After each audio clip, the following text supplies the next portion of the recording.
Good morning mga sisilobs. So, for today's vlog, matagal-tagal akong di nag-vlog, no? So, for today's vlog, pupunta kami sa University ni Gian, yung panganay ko. Kukuha siya ng schedules para may ipakita ko sa inyo yung new school niya kasi nga college na siya. So, ipapakita ko sa inyo yung new school niya. By the way, yung bunso ko, nahatid ko na siya sa school, kaya samahan nyo ako mga sisilobs.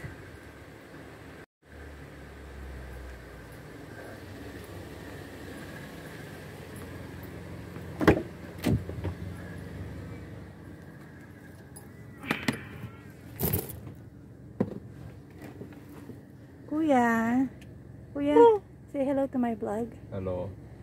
So, uupo siya dun sa harapan para ma-memorize niya yung school niya, mga sisilabs.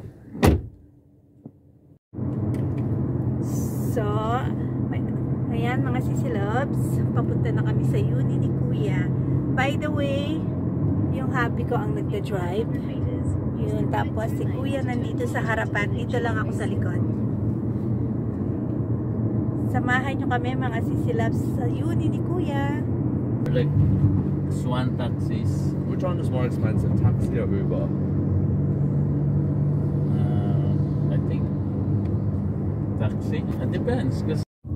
So mga sisilabs, nandito na kami sa university. Ayan, ito yung magiging school ni Kuya. Ayan. Ay lalabas tayo, makita nyo gaano kalaki yung university dito. So, ayan.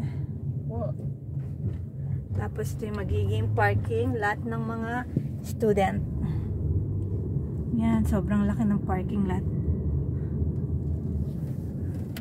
So, big roundabout.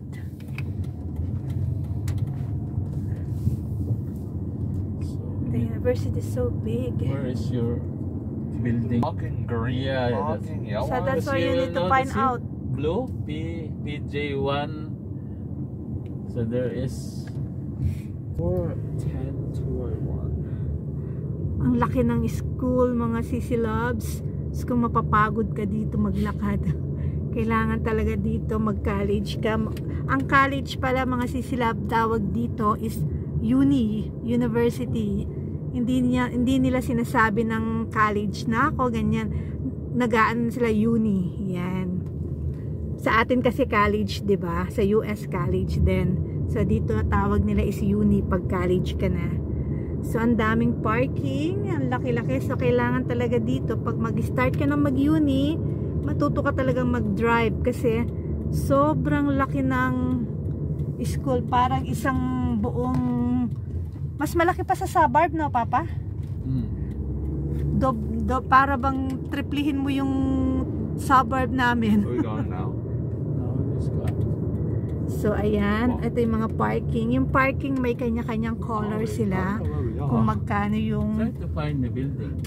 This is one of the buildings that's here. And this is a yellow parking over here. One of the buildings are here. Ayan, may ginagawa pa silang ano dyan, parking. Tapos sa kabila, ayan, may building din doon. Tapos dyan mga parking na yan. Sa mga estudyante yung mga nakapark dyan, mga teacher. 314-117. So ayan. This is the stadium.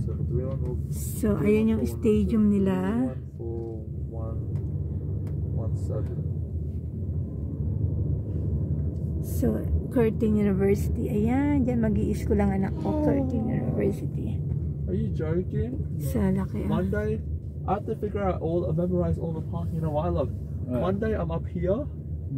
Yeah. Tuesday, I'm here. That's why you need to familiarize. I think that's the whole idea. So Monday, where is your number? They will know. What do you mean number?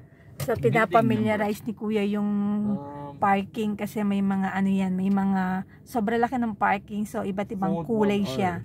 So kailangan i-memorize niya raw yung Monday, Tuesday, Wednesday, so iba't ibang parking ang kailangan niyang parkingan. So nag-i-study na siya. Ayan. At least you have an idea. Okay, wait, can you remember all of these real quick? I'm trying to just check my classes. Just screenshot it. So Monday I have an online class. Oh, so it's online. No, one is online. One is in Mhm. 410, the medical school. I don't know why it's there, but okay. Tuesday is at 314, and then 210. 314 and then 210. You need to screenshot that, then you memorize it. Or you write it down. Yeah, just watch this. So this is PB1. This is PB1. Oh, what? PB1.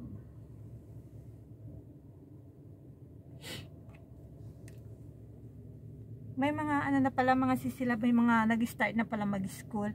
So iba yung anak ko, 2 weeks from now ata bago siya papasok. This is near the stadium. So ini-studyhan lang niya what's the kung building number?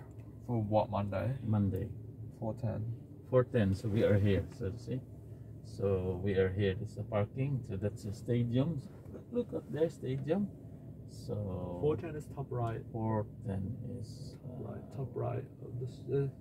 yeah, 410. So let us go to 410. This parking. So it's parking. So medical school, you're going there. Yeah, for Monday. So let us go to building 410 parking. So let's go.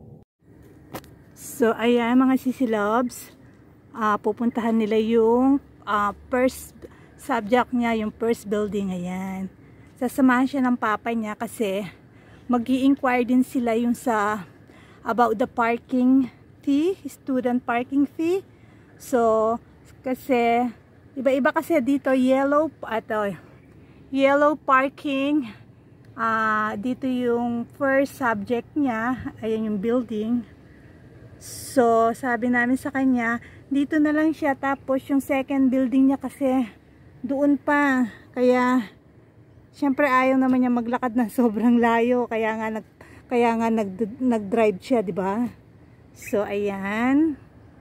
So ayun, inalam pa nila sa loob magkano yung parking fee. Wow, kasi ang alam ng asawa ko is monthly ang parking fee dito ng mga student. So titignan pa nila kung totoo nga ba yun, kung magkano pala. So hintayin muna natin sila mga sisilabs. Magkwentuhan muna tayo. Alam niya mga sisilab, yung feeling ng isang nanay, natutuwa ka na malungkot kasi masaya ako kasi since pre-primary hanggang natapos siya ng high school, ngayon college na siya, wala akong naging problema sa pag-aaral niya. Kahit yung bunso kasi mabait yung mga anak ko, di ba? Hindi pala barkada. Pero at the same time, nalulungkot ako kasi yung mga babies ko, mga binata na talaga, yung isa year 11 na, hinatid ko na siya kanina. Sabi niya, malungkot daw siya kasi wala na siyang kasabay pumapasok, wala na siyang kasabay na tumatawid, kasi nga very close silang magkapatid. So, sana yung wini-wish natin as a parent, matapos ang mga anak natin hanggang sa makakuha sila ng magandang trabaho. At sana wala munang mag-girlfriend kasi sinabi namin sa kanila na as much as possible, yung high school talaga hindi talaga pwedeng mag-girlfriend, bawal talaga. Yung college hindi mo na kasi yan mapipigilan pero so far pa naman ang anak ko medyo hindi pa naman siya nagkakaroon ng crush or whatever kasi focus siya sa study niya. So ang sinasabi niyang papa niya na it's easy to have a family, magka-girlfriend or mag-wife ka o magkaroon ng anak, sobrang dali niyan. Ang mahirap yung kapag minadali mo ang buhay mo, nagkaroon ka ng girlfriend, mabuntis mo siya, hindi ka ready, hindi ka nakagraduate, wala kang trabaho. Although dito sa Australia naman, kahit high school graduate lang, nasa minimum ang salary naman nila. Pero syempre ayaw namin yun. Gusto namin talaga yung makatapos sila ng college, makakuha ng magandang trabaho. Hindi namin sila pinag 2 years course. So kahit sobrang mahal ng college, by the way mga sisilabs, alam nyo ba ang first semester ni kuya, umaabot halos ng $6,000. ano yun lang yun per semester lang yun tapos tama yan, yeah. Umaabot halos ng $6,000 plus bumili pa kami ng laptop niya na $2,500. Syempre yung panggasolina pa niya everyday, magagasolina siya. Tapos yung baon pa niya. So grabe talagang laki ng gastos talaga pagpapaaral ng college dito mga sisilab. By the way, itong jeep na to mga sisilab, ito sasakyan na to, ito yun lang yung hinihingi niya. Ayaw niyang, kasi dapat bibilhan namin siya ng bagong car, ay ayaw niya. By the way, nandito na sila mga sisilabs. So mga sisilabs, alam nyo, continuous lang kasi nandun yung mga boys ko. Yan. So continuous lang yung kaninang kwento ko. By the way, ang tuition fee ng anak ko for the whole year, it was $12,000. So ganun kamahal magpaaral ng uni dito ng college, kaya kailangan namin magtipid talaga. So anyway mga sisilab, nandito na lang kasi bawal mag-parking. Nandito lang ako, nag-double parking lang ako. Please don't forget to subscribe mga sisilab. Bye! I love you all.